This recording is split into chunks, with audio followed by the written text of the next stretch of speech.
Have you ever felt in the middle of the night like someone's watching you? That strange pressure on your chest when your skin crawls, and you just know you're not alone. That's what happened to me. My name is Sarah. I'm 24. A few months ago, I moved to New Orleans. Not because I was looking for ghosts or chasing some spooky story. No, I just needed a cheap place to live, and this old house was all I could afford. People here talk a lot about spirits, about haunted streets, about the dead not resting. I never really believed it until that night. It was close to 2 in the morning. My phone had died, so I couldn't scroll myself to sleep. The only light in my room was a small desk lamp glowing softly in the corner. The house was quiet, too quiet. And then I heard it. A sharp tap against the window. I told myself, it's just the wind, but my heart, it didn't believe me. I stood up slowly and walked toward the glass. Outside, the street was empty, swallowed by darkness. No streetlights, no sound, nothing but the reflection of my own face in the window. But there was something else. I swear, right next to my shoulder was another shadow. I stumbled back, breath caught in my throat. The lamp was still on, the room was the same. The street outside was empty, but I knew what I saw. I started pacing the room, trying to shake the feeling, but no matter where I went, when I glanced back at that glass, the shadow followed. It mimicked me, but not perfectly. It moved with me, yes, but just a second too late. My skin prickled. A thin line of sweat slid down my temple. I squeezed my eyes shut, whispered to myself, "It's nothing, it's nothing." I counted, 1, 2, 3. When I opened them again, the shadow was perfectly in sync with me, moving exactly as I did. It wasn't mine anymore. It was something else. I rushed to the window and yanked the curtain closed. Silence fell. The room felt safer instantly. I almost convinced myself it was over. But then, the fabric of the curtain shifted, not from me, from behind, like a hand had pressed against it. The lamp flickered once, then went dark. Now the room was swallowed in black. My pulse was so loud it drowned out the silence. And then, a voice, low, rough, whispering right from the window. I see you. I froze. I couldn't scream, I couldn't run, I couldn't even breathe. The curtain slid open, slow, like someone was pulling it back inch by inch. The street outside was empty, just darkness and stillness. No one there. I exhaled, shaky, telling myself it was over. But as I stepped back, I realized something. The shadow hadn't gone.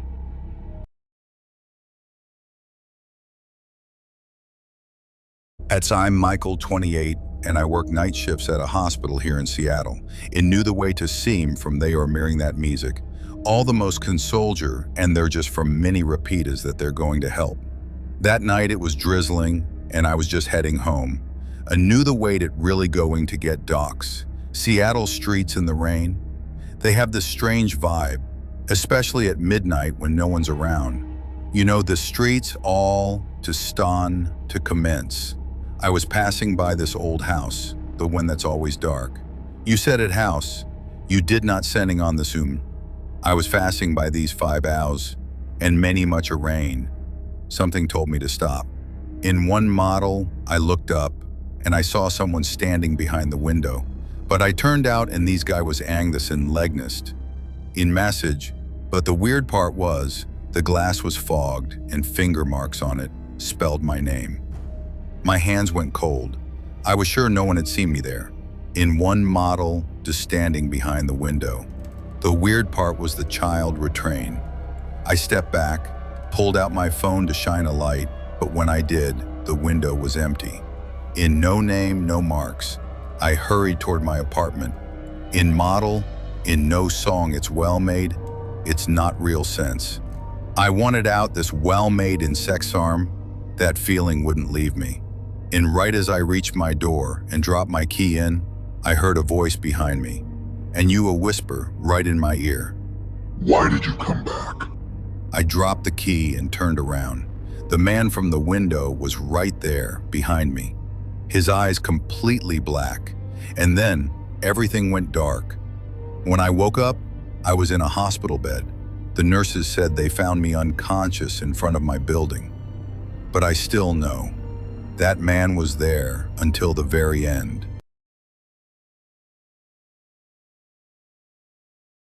I'm Alexandra, 25. I've always loved Southern music, the kind that lingers, slow and soft, like a whisper from another time. I'm a freelance writer, mostly stories about the unknown, the kind of things that curl in your stomach when you think no one's watching. Savannah, it's beautiful at night. Old cobblestone streets, hanging Spanish moss, the way the city smells after a drizzle. It's intoxicating, but there's a darkness in it too, something hidden behind the beauty. I've always known it. Tonight I'm with Mia, my best friend since college, 24, art student, fearless but sensitive. She notices things before I do. She feels them. We just left a small bar downtown, the one with the neon sign flickering like it's on its last night of life. The streets are wet, the kind of wet that makes your shoes cold, your socks soggy, your hair cling to your forehead. I can hear the distant hum of jazz, soft, broken, floating through the air like it doesn't belong. It's coming from somewhere, a side alley I don't recognize. I glance at Mia. "Do you hear that?" I ask. She nods slowly. "It's strange. Let's see where it's coming from." I hesitate. There's a pull in me, a curiosity I can't resist. The city feels alive tonight, but not in a friendly way. It's watching. The alley narrows, and at the end, a house. Old, silent, the kind that seems to exhale dust when you approach.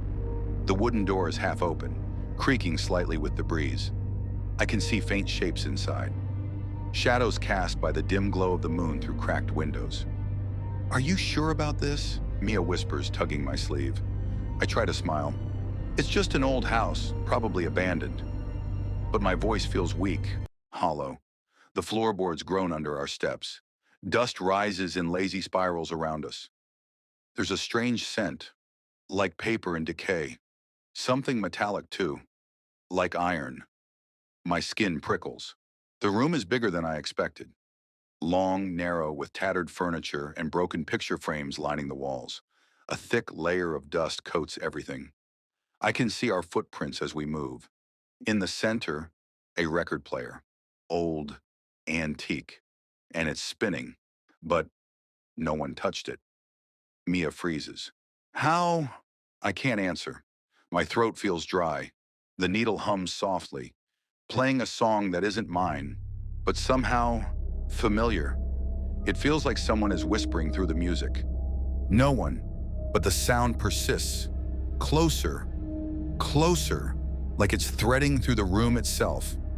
"Alex, run!" she screams. But I'm frozen. Part of me wants to see, to understand, to touch the impossible. My heart pounds so loud I can hear it over the music. I want to move, but my legs feel heavy, like the floor wants me to stay. The shadows stretch, contort, and I catch a glimpse of a tall figure, a man and with a wide-brimmed hat. His face is hidden, but I feel his gaze, piercing through me, through the air, into my bones. Mia yells again and darts for the door. I want to follow, but I'm rooted in place. The figure moves, gliding across the room without a sound. The music warps. The song slows, and the notes sound like whispers of warning. I take a trembling step. My mind screams at me. It's just shadows. It's just the wind. But my body doesn't believe it. The temperature drops further. My breath curls in front of me. And I realize I'm not alone. The door slams shut. The sound reverberates like a gunshot in my chest. My heart leaps. I scramble toward it, but something holds me back. A pressure, a weight pressing down. I close my eyes.